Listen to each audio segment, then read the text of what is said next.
ونشهد أن سيدنا وحبيبنا ومولانا محمدا عبده ورسوله أرسله بالحق بشيرا ونذيرا وداعيا إلى الله بإذنه وسراجا منيرا أما بعد فقد قال الله تعالى في كلامه المجيد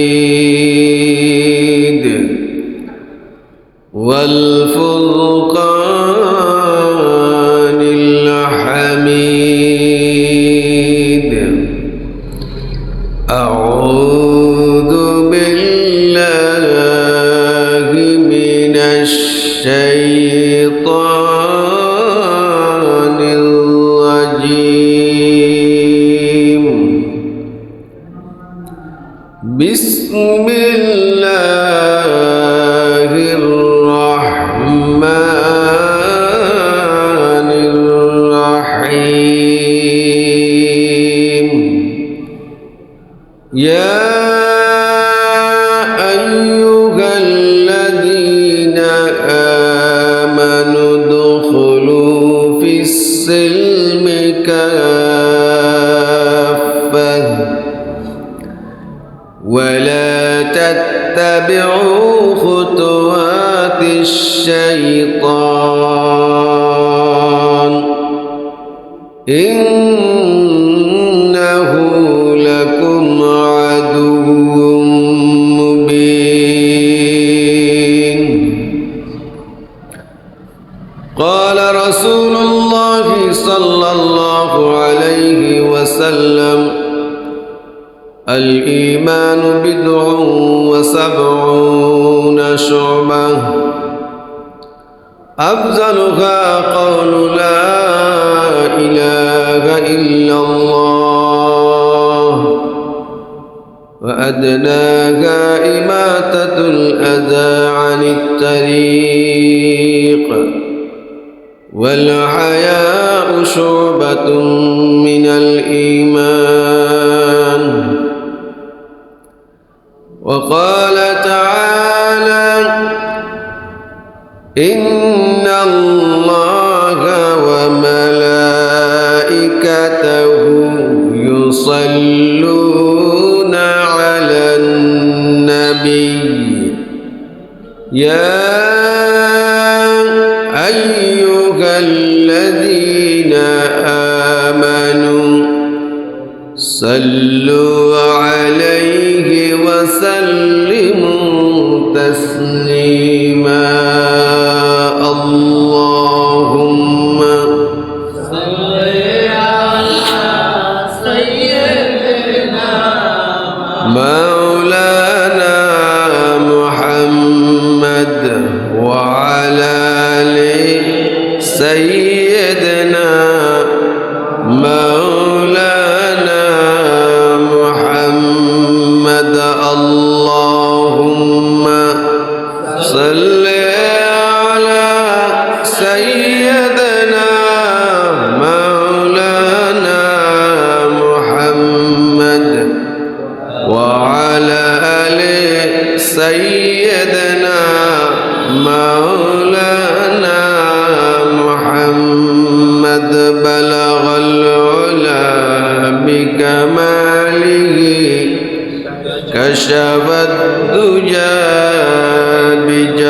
بجماله حسنت جميع خصاله صلوا عليه وآله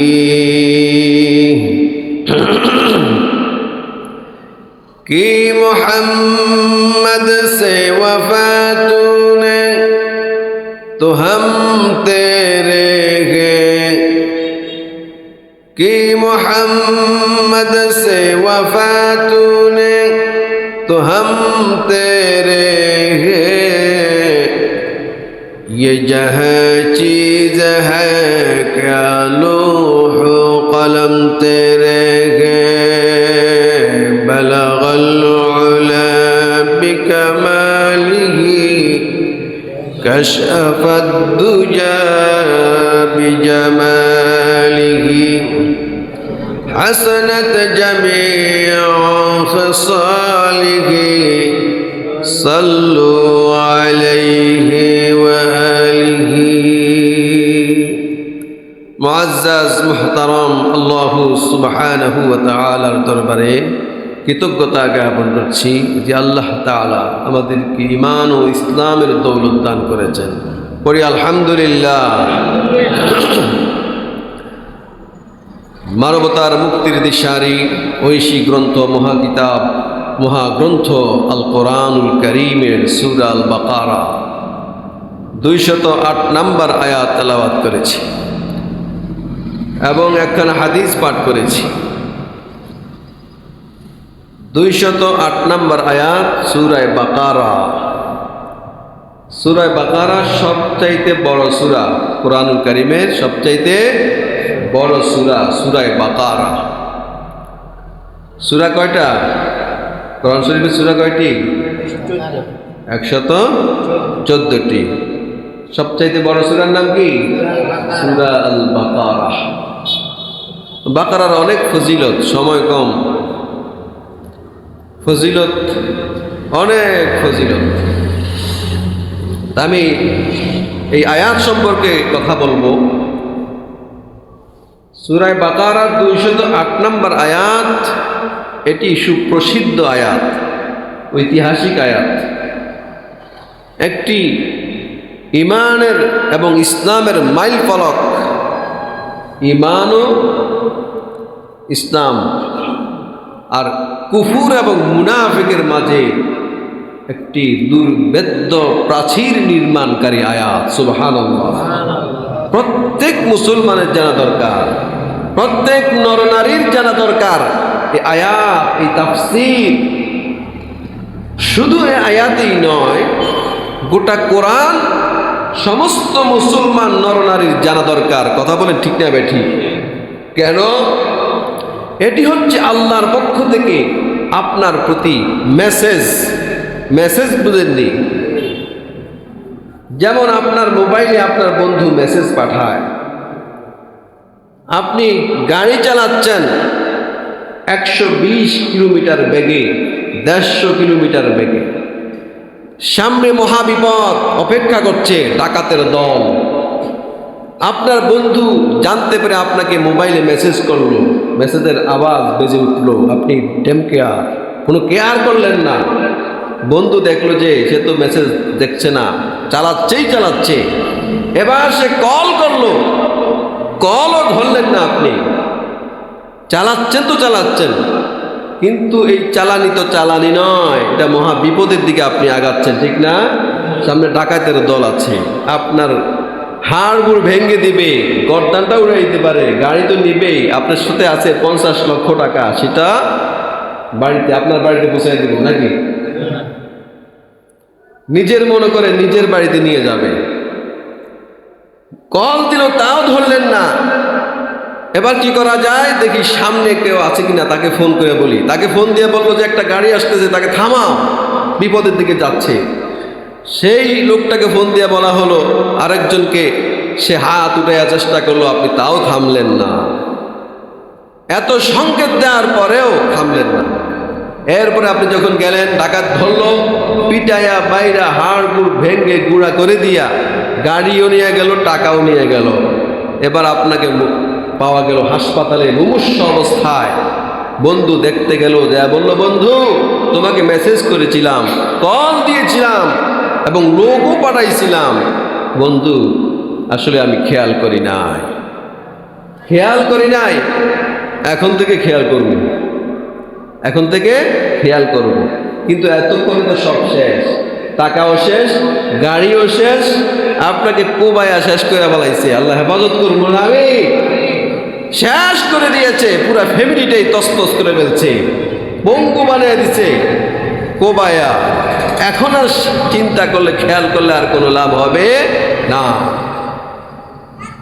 তদ্রূপ কুরআনুল কারীম আল্লাহর পক্ষ থেকে পাঠানো বান্দার কাছে একটা মেসেজ। আল্লাহ পাক জানায়া দেন সামনে বিপদ আছে। আমি আল্লাহ কোরআন নামে মেসেজ পাঠায়া দিলাম। বন্ধুর মেসেজ যখন মোবাইলে না দেখার কারণে বিপদে পড়তে হলো, তদ্রূপ আল্লাহর কালাম এই মেসেজ পড়ে না পড়ে বুঝে ব্যবস্থা না গ্রহণ করে তার চাইতে বড় মুসিবতে পড়া লাগবে। ঠিক না বেঠিক?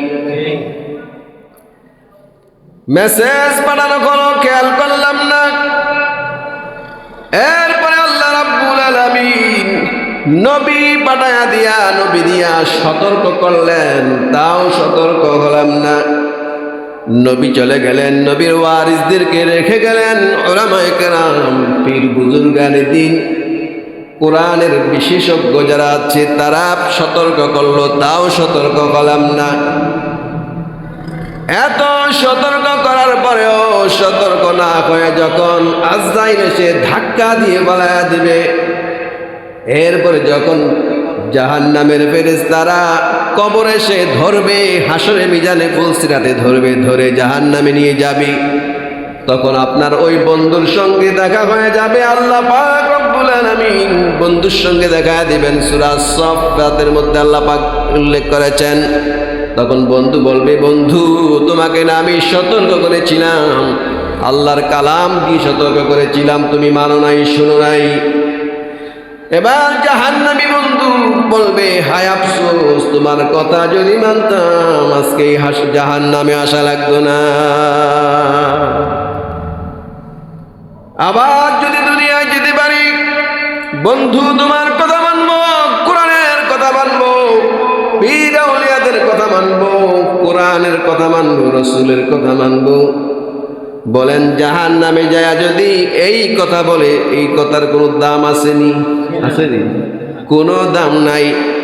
আল্লাহর কাছে বলবে, আল্লাহ একবার নয়, দুইবার নয়, 5টা অ্যাপ্লিকেশন করবে আল্লাহর দরবারে। বলবে, আল্লাহ রব্বানা আখরিজনা না'মাল সালিহান গায়রাল্লাযী কুন্না না'মাল।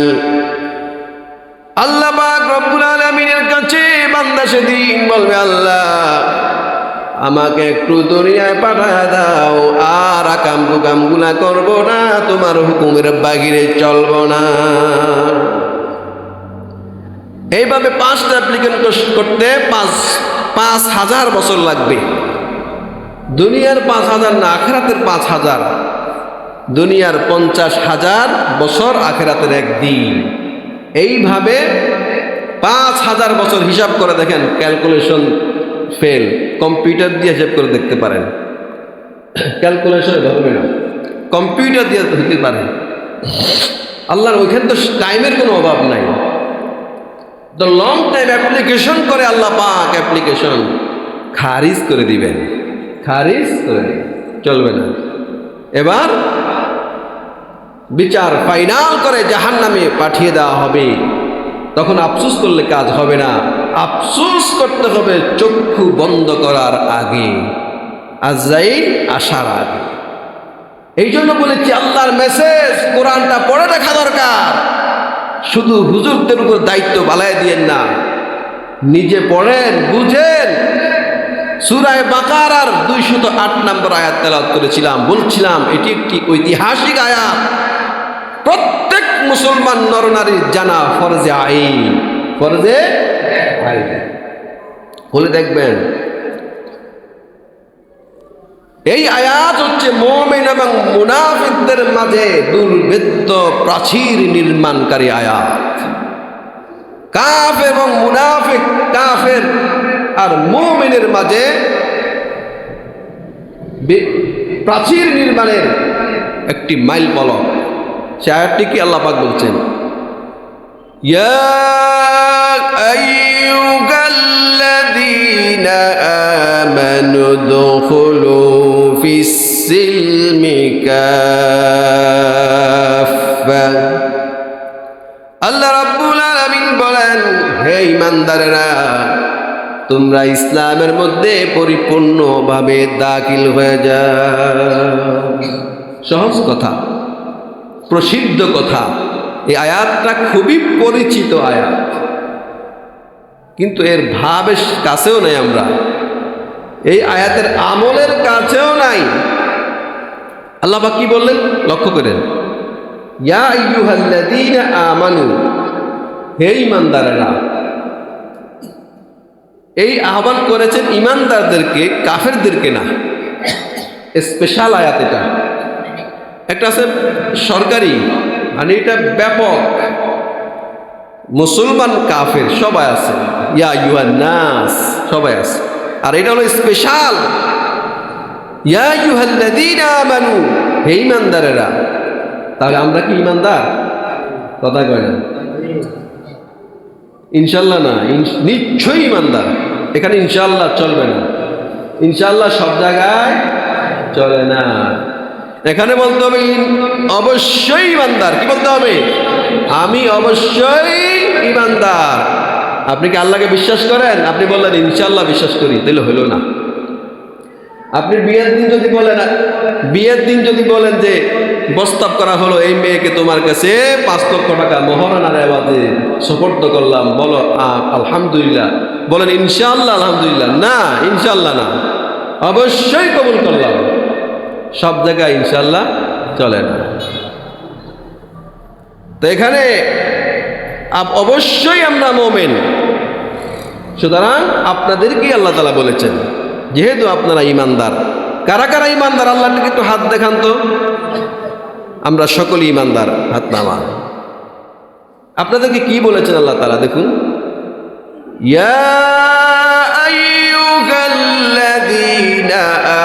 আমানু দুখুলু ফিস-সিলমি কাফা, পরিপূর্ণভাবে ঢুকো ইসলামে, পরিপূর্ণভাবে, পরিপূর্ণ ইসলামে ঢুকো। দুইটা পরিপূর্ণ আসবে এখানে, ইসলামও পরিপূর্ণ, ঢুকতেও হবে পরিপূর্ণ। এবার প্রশ্ন করি আপনাকে, ইসলামটা কি পরিপূর্ণ নাকি অসম্পূর্ণ? সন্দেহ হয় আপনাকে? ইসলাম কমপ্লিট কোড অফ লাইফ, ইসলাম পরিপূর্ণ, মুকাম্মাল নিজামে হায়াত। ইসলাম হচ্ছে পরিপূর্ণ জীবন ব্যবস্থা। সুবহানাল্লাহ। হিন্দুদের ধর্ম পরিপূর্ণ নয়, খ্রিস্টানদের ধর্ম মুকাম্মাল নয়, ইহুদি, বৌদ্ধ, শিখ বলেন, যারাই বলেন, কোন ধর্ম, কোন রিলিজিয়ন কমপ্লিট নয়, আনকমপ্লিট। একমাত্র, শুধুমাত্র, কেবলমাত্র ইসলামই হলো কমপ্লিট। বলুন না সুবহানাল্লাহ। আমরা এমন ধর্মের অনুসারী, কমপ্লিট কোড অফ লাইফ, শুধু ইবাদত, শুধু নামাজ, রোজা, হজ, যাকাত সর্বস্ব ধর্ম নয়, গোটা জীবন ব্যবস্থার নাম হলো ইসলাম। বলুন না আলহামদুলিল্লাহ। তাহলে আমরা বুঝলাম কি ইসলামটা কমপ্লিট। এবার আমি প্রবেশ করব কতটুকু, কমপ্লিট নাকি আনকমপ্লিট? কতটুকু প্রবেশ করবেন? কমপ্লিট। বললেন তো, বুঝা শুনে বললেন তো, কমপ্লিট। আপনি মসজিদে ঢুকলেন, এক পাও বাহিরে আরেক পাও ভিতরে, কি হইল? পুরা ঢুকছেন? পুরা ঢুকেন নাই। ব্যাংকে ঢুকলেন, এক পাও বাহিরে এক পাও ভিতরে, পুরা হয়েছে? হয় নাই। তো পুরা ঢুকতে হবে, পুরা। পা ভিতরে, এক পা বাহিরে এক পা ভিতরে, পুরা হয় নাই। আপনি জামাটা পরিপূর্ণভাবে পরিধান করলেন, কিন্তু এক হাত আপনি প্রবেশ করাইলেন না বাহিরে, এভাবে লড়াইতেছে।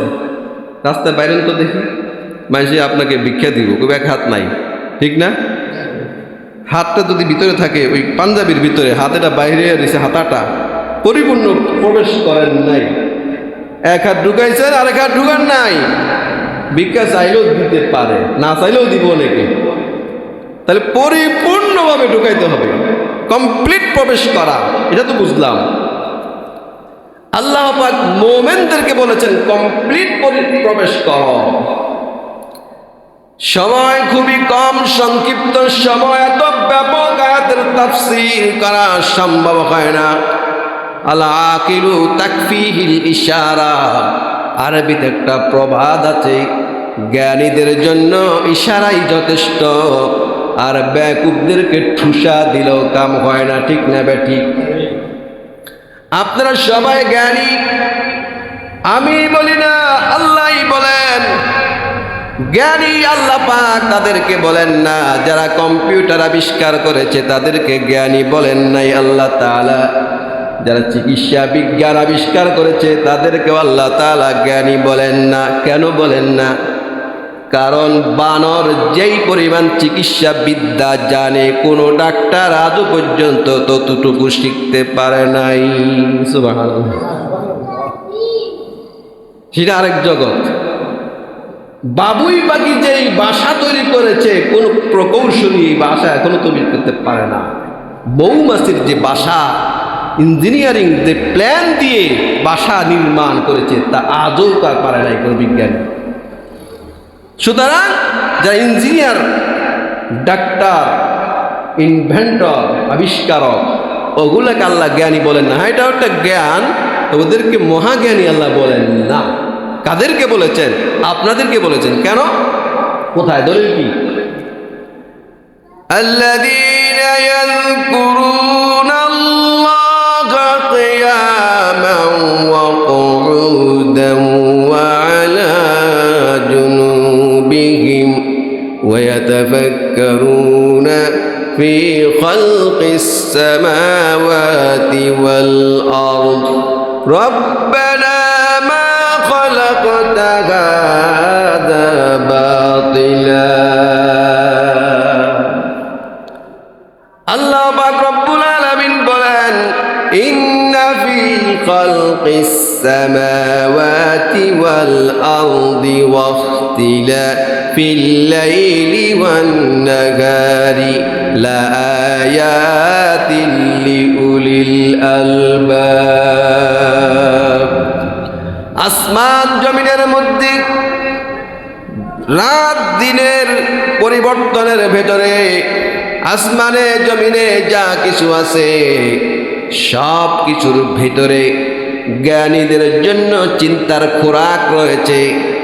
জ্ঞানীরা চিন্তা করবে, চিন্তা করার জন্য আল্লাহ তাআলা খোরাক দিয়েছেন। যারা এই সৃষ্টি নিয়ে চিন্তা ভাবনা করে, আল্লাহ পাক বলেন তারাই হলো জ্ঞানী, মহাজ্ঞানী। সুবহানাল্লাহ। কি চিন্তা? তারা চিন্তা করে, আকাশের দিকে তাকায় বলে, আল্লাহ তুমি তো আকাশের সৃষ্টিকর্তা, তুমি ছাড়া কেউ বানাতে পারে না। জমিন তুমি ছাড়া কেউ বানাতে পারবে না। এই জিকির করে, চিন্তা করে, ফিকির করে, আর বলে রব্বানা মা খালাকতা হাযা বাতিলা। চিন্তা করতে করতে করতে এক পর্যায়ে চিন্তার খেই হারিয়ে বান্দা বলে না, যেটা এমনি এমনি হইছে এটা বলে না, বলে কি রব্বানা মা খালাকতা হাযা বাতিলা। তুমি আল্লাহ সৃষ্টি করেছ, প্রত্যেকটা সৃষ্টি কোনো না কোনো জ্ঞান বিজ্ঞানের খোরাক হিসেবে সৃষ্টি করেছ। সুবহানাল্লাহ। আমরা কি বলেছি যেটা এমনি এমনি হয়েছে? এটা কে সৃষ্টি করেছে? আল্লাহ। এই জন্য আল্লাহ পাক আপনাদেরকে মহাজ্ঞানী বলে ঘোষণা দিয়েছেন। সুবহানাল্লাহ। বুঝতে পারলেন তো? বিমান আবিষ্কার করলে জ্ঞানী হওয়া যায় না।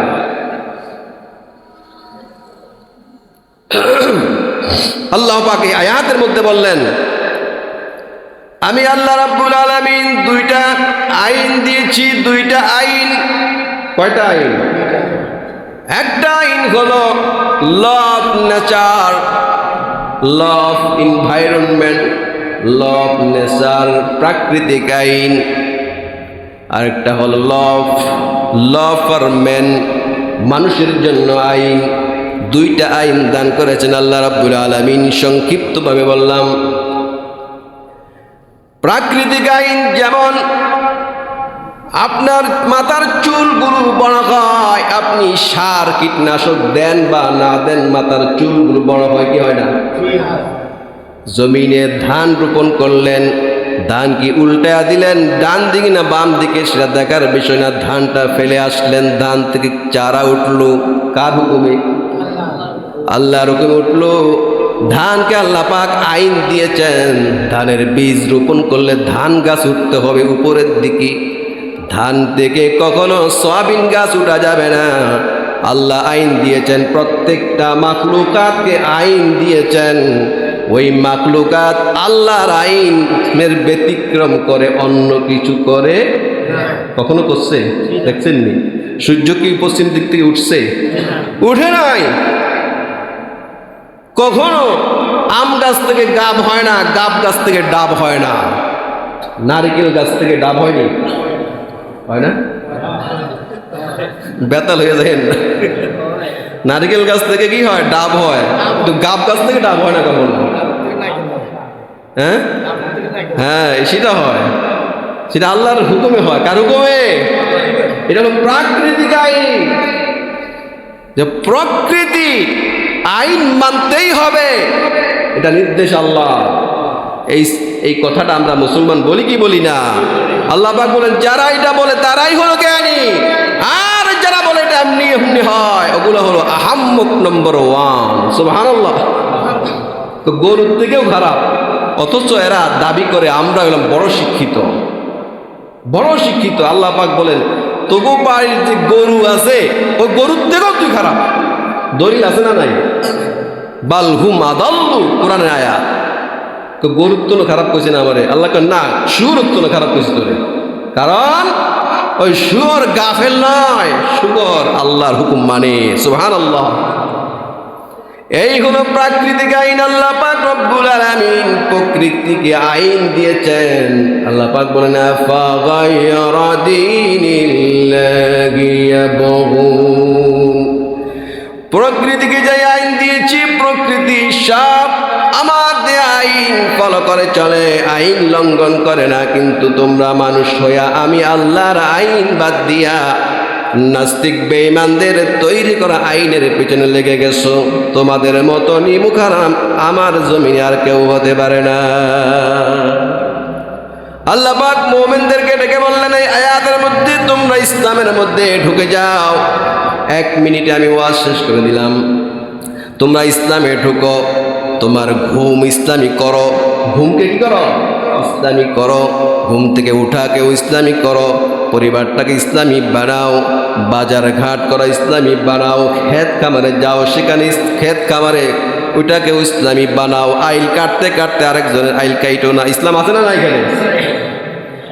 এরপরে তুমি অন্যের খেতে কাজ করো, ফাঁকি দিও না, কাজটাকেও ইসলামী বানাও। তুমি একজন ব্যবসায়ী, ব্যবসাটাকেও ইসলামী বানাও। তুমি চাকরিজীবী, চাকরিকে ইসলামী বানাও। সব ইসলামী কি হবে? সব ইসলামী। অনিসলামী কিছু হতে পারে না। মুমিন থেকে অনিসলামী কোনো কিছু হতে পারেই না। এটা আমার আত্মমর্যাদা বোধ। আমি মুমিন, আমি কেন নাস্তিকদের আইন মানবো? এটা আমার আত্মমর্যাদা বোধ। আমি মুমিন, মাথা নত করব তো করব আল্লাহর সামনে করব, গায়রুল্লাহর সামনে না। মাথা চুরমার হতে পারে, নত হতে পারে না। ইল্লা ইনদাল্লাহ, একমাত্র আল্লাহর কাছে। সুবহানাল্লাহ। এটা হলো মুমিন। আমার ভাইরা, ব্যবসা হবে ইসলামিক, চাকরি হবে ইসলামী, বাজার ঘাট হবে ইসলামী, সমাজ হবে ইসলামী, আপনার ফ্যামিলি পোশাক করবে তাও হবে ইসলামী, মুছ কাটবেন ইসলামী, চুল কাটবেন ইসলামী, নখ কাটবেন ইসলামী তরিকায়, খাবেন ইসলামী তরিকায়। আপনি একজন রাজনীতিবিদ, রাজনীতিটাও হবে কোন তরিকায়? এখানেই কবি নীরব। এখানে কি কবি নীরব? নেতাদেরকে বলতে শোনা যায় ইসলাম প্রতিষ্ঠা হবে, ইসলাম প্রতিষ্ঠা করবে, সেখানে আবার রাজনীতি ঢুকাইলেন কেন? ইসলাম প্রতিষ্ঠা করেন আপনারা, কিন্তু রাজনীতি ছাড়া ইসলাম প্রতিষ্ঠা হয় কেমনে? বুঝাইয়া দেন, বুঝায় এখন। আল্লাহ নবী 13 বছর মক্কা ইসলাম প্রচার করলেন, মাইর খাইলেন, তারপর হিজরত করলেন, মদিনা যাই ইসলাম কায়েম করে ফেললেন রাষ্ট্রীয়ভাবে। ওইটাই তো আমাদের আদর্শ, ওইটাই তো আমাদের মডেল। নাকি নাকি খারাপ কিছু কইছি? তাহলে সব আপনি নেতা ইসলামিক হবে রাজনীতি, আপনার রাজনীতি হবে ইসলাম। আপনি ভোটার, আপনি ভোটটাও হবে ইসলামী ভোট। কি ভোট? ইসলামী ভোট। আপনি প্রার্থী হবেন, তাও ইসলামী প্রার্থী। আপনি ভোট দিবেন, তাও ইসলামী প্রার্থী। মোটেও রাজনীতি আলাপ করি নাই, কোরআনের আলাপ করেছি। আমার সব হবে ইসলামী, কোনোটাই ইসলামের বাইরে হতে পারবে না। কেউ যদি থাকেন বলে আপনার গায়ে লেগেছেন না, আপনার গায়ে লাগার মতো কোনো কথা আমি বলি নাই। এই বাংলার জমিনে যারাই রাজনীতি করে প্রত্যেকেই মুসলমান। নৌকা বলেন, ধান বলেন, আর পাল্লা বলেন, হাত পাকা রিক্সা, গড়ি, বটগাছ, খেজুর গাছ, আরো কত কিছু আছে, সব দলের নেতা কর্মীরা হলো মুসলমান। আসেন সবাই মিলে আল্লাহর জমিনে আল্লাহর কোরআন প্রতিষ্ঠা করার জন্য ঐক্যবদ্ধ হইয়া যায়। কার পক্ষে কইছি, কার বিরুদ্ধে কইছি? কারো বিরুদ্ধে গেছেনি? কারো বিরুদ্ধে নাই ভাই। আল্লাহ কইছেন জিকির করে যারা তারাই হলো জ্ঞানী। এখন জিকির শুরু হয়ে যাবে। গতকালকে তফসিল ঘোষণা হয়ে গেছে। এরপরে জিকির হবে লা ইলাহা ইল্লাল্লাহ, হাত পাকার মালিক তুই আল্লাহ, লা ইলাহা ইল্লাল্লাহ, দাড়ি পাল্লার মালিক তুই আল্লাহ। জিকির করতেছে লা ইলাহা ইল্লাল্লাহ, ধানের শীষের মালিক তুই আল্লাহ। এরকম সব জিকির চলবে। জিকির শুরু হয়ে যাবে। যদি বুকে সাহস থাকে এরকম না কইয়া বলেন কি লা ইলাহা ইল্লাল্লাহ, রাষ্ট্রের আইনের মালিক তুই আল্লাহ, এটা বলেন না। দানটারে, পাল্লাটা, নৌকাটারে আল্লাহরে দিয়া আইনটা চালাইবেন কার? আব্রাহামের। এটা এসে বড় মুনাফিকি আর কিছু হতে পারে না। দানেরও মালিক, পাল্লার মালিক, হাত পাকা মালিক, সব কিছুর মালিক আল্লাহ। রাষ্ট্রের সংসদের আইনের মালিকও আল্লাহ। আমি যেহেতু মুসলমান, আমি সাপোর্ট দিব ইসলামকে। কাকে? ইসলামকে। বলে আমার ভোট আমি দিব, যাকে খুশি তাকে দিব। এটা একজন নাস্তিক বলতে পারে, কারণ আল্লাহ পাক মুসলমানদের গলার মধ্যে একটা বেড়ি পরায় দিয়েছেন। আইনানে খুদ বাদাস্তে খাজা দাদান, একটা দড়ি পরায় দিয়েছেন গলার মধ্যে, ছাগলের মতো, গরুর মতো। আর দড়ির অন্য মাথা দিয়েছেন মুহাম্মাদুর রাসূলুল্লাহর হাতে, বাদাস্তে খাজা দাদান। মুহাম্মদ যেদিকে টানে সেদিকে যাব, যেদিকে টানে সেদিকে যাব। কে বলেছেন? আল্লাহ। খুলেন সূরা আহজাব, ওমা কানা লিমুমিনিন ওয়ালা মুমিনাতিন ইযা কাদাল্লাহু ওয়া রাসূলুহু আমরান আইয়াকুনা লাহুমুল খিয়ারাতু মিন আমরিহিম। আমার সন্তানের নাম আমি রাখবো, যা খুশি তাই রাখবো। আমি যা ইচ্ছা তাকে বিয়ে করব। খ্রিস্টান বিয়ে করি না, হিন্দু বিয়ে করি, আমার ব্যাপার। No, never. আমার যাকে খুশি তাকে দেব, যাকে খুশি তাকে দেব না। আপনি মুসলমান, যাকে খুশি তাকে নয়। আল্লাহ এবং তার রাসূল যা করলে খুশি আমি তাই করব, তাহলেই আপনি আমি মুসলমান। 208 নম্বর আয়াত সূরা বাকারার শিক্ষাই হলো এটা। আল্লাহ তাআলা আমাকে এই আয়াত বুঝার তৌফিক দান করেন, আমিন।